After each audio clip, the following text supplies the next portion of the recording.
As we address the area of psychology called developmental psychology, the key concept is stages.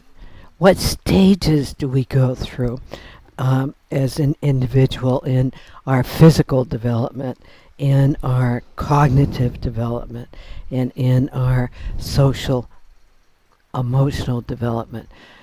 Think about the steps that a child goes through before they can jump on one leg.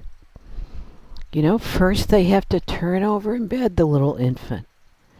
Then push themselves up to their knees and then crawl. And then stand and walk. Have you ever seen the thrilled look in a child's eyes when they take their first step? And after walking, running. And then jumping on 2 feet and then hopping on 1 foot. So that was an example of the stages that we go through in our physical development. So think of the concept of stages as we go through this lecture.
Something that can negatively affect one's development in the prenatal stage is poisonous chemicals, teratogens, which can cause birth defects or a slowdown in physical development or cognitive development. Teratogens might be such things as uh, heroin, the mother doing heroin when she's pregnant, or drinking alcohol, alcohol abuse during the prenatal development can cause FAS, fetal alcohol syndrome, where the child does not develop either physically or intellectually in a normal fashion.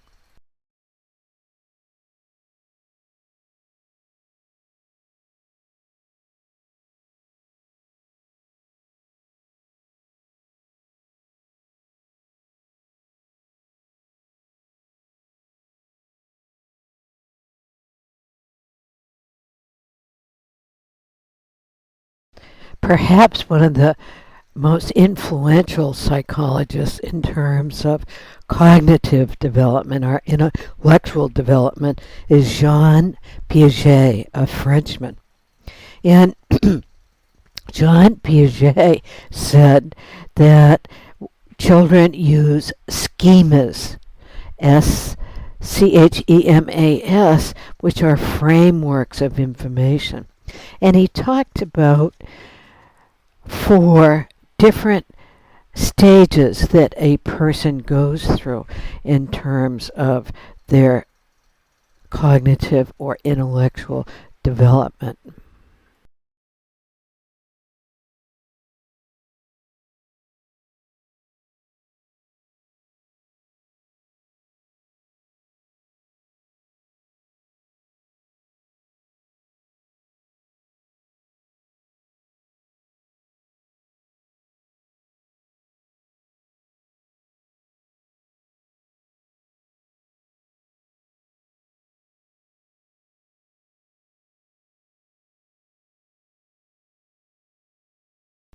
Let's discuss Piaget's 4 stages of cognitive development. The first stage is called the sensory motor stage.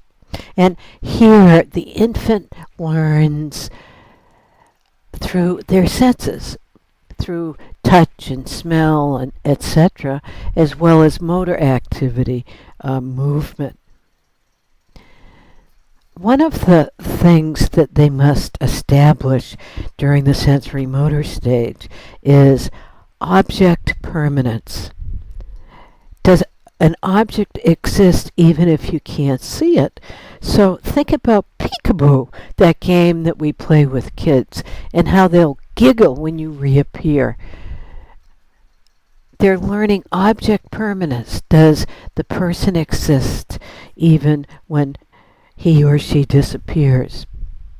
The next stage, the preoperational stage, is when a child begins to use symbols, words, numbers. Now, this is between the ages of 2 and 7, and they tend to be very self-centered, very egocentric in their thinking. For instance, you might say to a child, "Why does it get dark at night?" And the child would say, "So I can go to sleep." So that's the preoperational stage. The third stage in Piaget's theory is the concrete operational stage. And now we can begin to use classification and start to think logically. During this stage, however, the logical thinking tends to be very concrete. It's either this or it's that. The teacher either really likes me or hates me, a child might say. My friend is either my best friend or my enemy. So we can classify things and think logically, but very concretely. Then the last stage is the stage that most of us are in, which is the formal operational stage. And this is when we can begin to think abstractly, that we can see the shades of gray. And the formal operational stage goes right into adulthood, and it allows us to do such things as advanced mathematics or even psychology.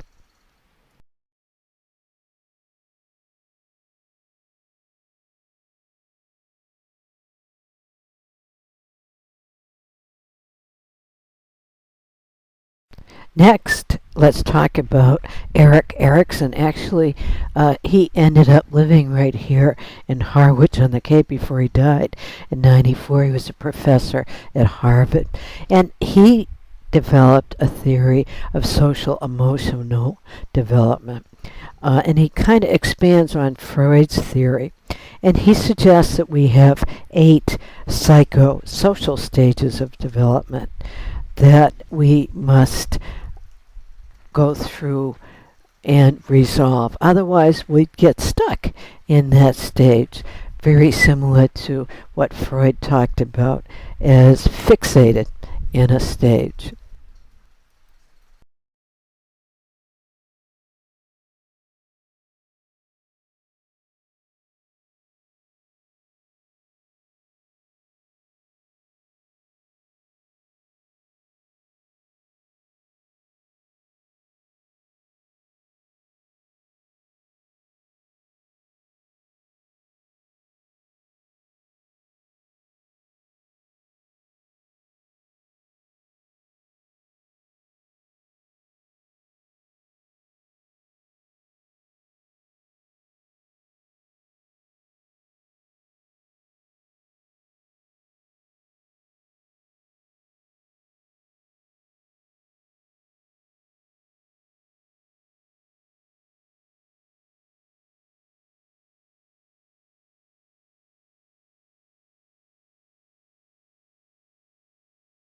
This is an illustration of the first 4 stages in Erikson's theory, but his theory had 8 stages, so please consult your textbook for the last 4 and pay particular attention to those stages around adolescence, identity, versus identity diffusion, and intimacy versus isolation.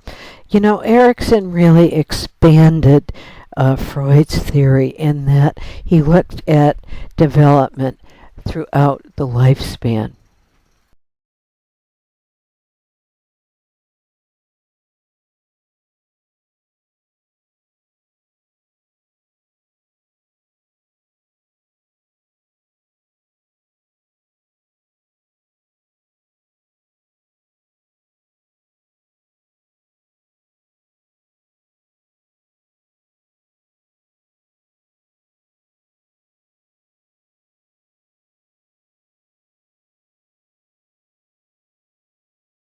An extremely important study on the development of attachment was done by the Harlows, Harlow.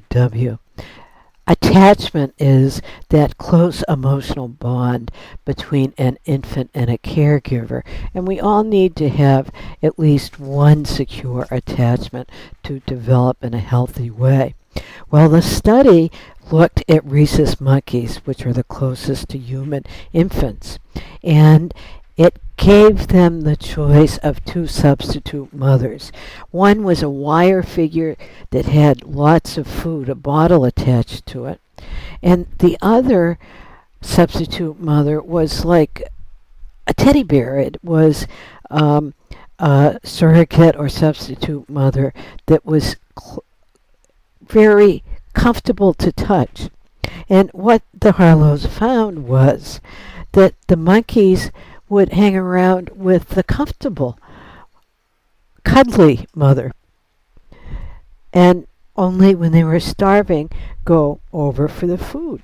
So, what he discovered was a very, very important concept that I want you to know, and that is something called contact comfort.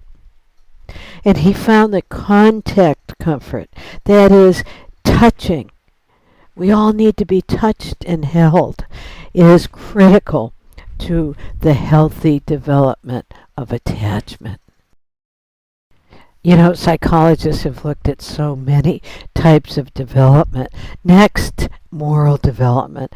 And this is associated with Larry Kohlberg. And he looked at how we develop our sense of values and our moral development. I'm not going to ask you to learn all of these three stages, but I just want you to know that psychologists looked at moral development. His doctoral student, Carol Gilligan, found that there may be some gender differences between men and women in terms of moral reasoning.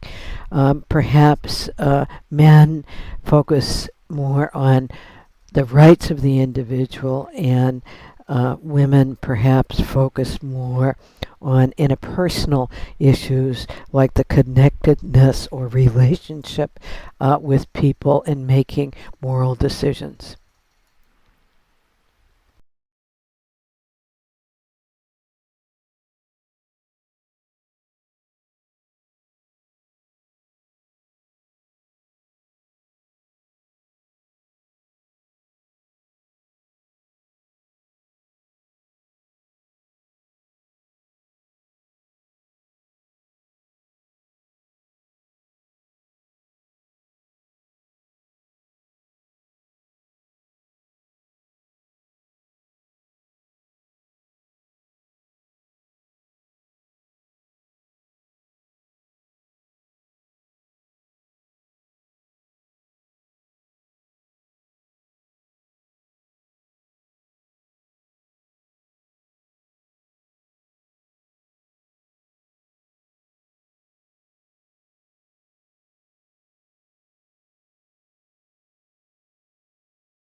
So when we think about adolescence, we think about teenagers being unhappy, but the research, which has been repeated several times, is showing that at least three quarters or 75% of teenagers, adolescents, report the fact that they're happy, they feel they can cope effectively with stress, and they value school and work.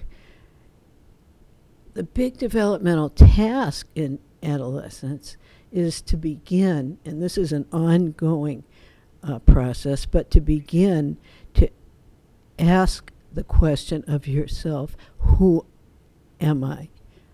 To begin to search for our sense of self or sense of identity.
Just a few words at the end of this lecture about adolescence. Um, when does adolescence end? When a person assumes adult responsibility. And I often ask this in my classes, and for some people it might be at 17, and for others it might not be to 25, 26. Some interesting research on adolescence is that about 75% of adolescents report that they enjoy life and that they feel they can cope effectively with stress. Adolescence is a time when we search for identity, when we develop our sense of who am I. And as I mentioned as we talked about Erickson, please review identity and intimacy in his 8 stages.